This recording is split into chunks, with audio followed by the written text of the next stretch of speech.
బర్రా గోపీమూర్తి ఉభయ గోదావరి జిల్లాల ఉపాధ్యాయ ఎమ్మెల్సీ. ఏదైతే ఉపాధ్యాయ ఎమ్మెల్సీ ఎన్నికకి సంబంధించి డిసెంబర్ 5వ తేదీన ఎన్నికల కౌంటింగ్ జరిగింది. ఆ ఎన్నికల కౌంటింగ్లో ఈ రెండు జిల్లాల ఉపాధ్యాయ అధ్యాపకులు నన్ను పెద్ద ఎత్తున ఆదరించి మొదటి ఓటులోనే దాదాపు 9,000 పైచిలకు ఓట్లు, 4,000 పైచిలకు ఓట్ల మెజారిటీతో నన్ను అత్యధిక మెజారిటీతో రాష్ట్ర ఎమ్మెల్సీ ఎన్నికల చరిత్రలోనే అత్యధిక మెజారిటీతో గెలిపించారు. ఈ రెండు జిల్లాల ఉపాధ్యాయ అధ్యాపక మిత్రులందరికీ కూడా నేను ప్రత్యేకమైనటువంటి ధన్యవాదాలు, కృతజ్ఞతలు తెలియజేసుకుంటా ఉన్నాను.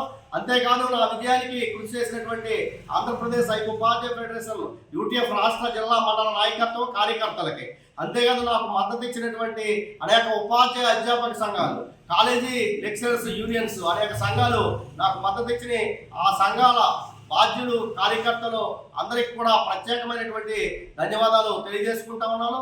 ఈ సందర్భంగా ఏదైతే ఇప్పటికే నేను 26 సంవత్సరాల ఉద్యోగ కాలంలో ఉపాధ్యాయ ఉద్యోగంలో అనేక పోరాటాల్లో పాల్గొన్నాను. సిపిఎస్ రద్దు కోసం కానీ, అప్రెంటిస్ వ్యవస్థ రద్దు కోసం కానీ, ప్రభుత్వ విద్యారంగ పరిరక్షణ కోసం కానీ, ఉపాధ్యాయుల హక్కుల కోసం, ఉపాధ్యాయుల రాయితీల కోసం అనేక ఉద్యమాలు చేసినటువంటి నేను ఈ శాసన మండలి సభ్యుడిగా ఏదైతే నేను ప్రచారంలో ఉన్నప్పుడు అనేక మేనేజ్మెంట్ల వారి సమస్యలు అనేక తీసుకురావటం జరిగింది.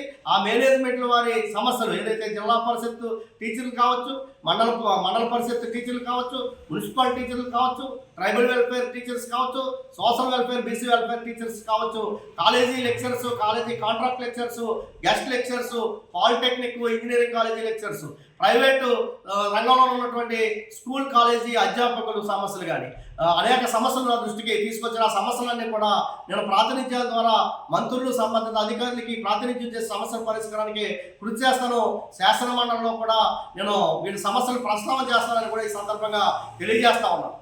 లీడర్గా ఒక టీచర్స్కి రిప్రజెంటేటివ్గా ఉన్నాను.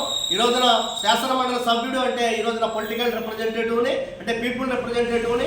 ఏదైతే వాటర్స్గా ఉన్నటువంటి ఉపాధ్యాయ అధ్యాపకుల సమస్యలతో పాటు ఈ రోజున విద్యారంగంలో అనేక మంది ఈ రోజున పనిచేస్తూ ఉన్నారు. సర్వశిక్ష అభియాన్లో పనిచేస్తున్నటువంటి అదే సిఆర్పీలు కావచ్చు, పార్ట్ టైం ఇన్స్ట్రక్టర్స్ కావచ్చు, అనేక మంది పనిచేస్తూ ఉన్నారు. వారి యొక్క ఏదైతే కాంట్రాక్ట్ అవుట్సోర్సింగ్ సిబ్బంది యొక్క సమస్యల పరిష్కారం కానీ, అంగన్వాడీ టీచర్ల సమస్యల పరిష్కారం కానీ, ఆశా వర్కర్ల సమస్య పరిష్కారం కానీ, ఏదైతే ఈ సమాజంలో సమస్యలతో సతమతమవుతున్నటువంటి అన్ని వర్గాల సమస్యల్ని కూడా శాసన మండలిలో ప్రస్తావన చేయడమే కాదు, వారికి ప్రభుత్వానికి వారధిగా ఉండి ఆ సమస్యల పరిష్కారానికి కృషి చేస్తారని చెప్పి సందర్భంగా తెలియజేస్తా ఉన్నాం.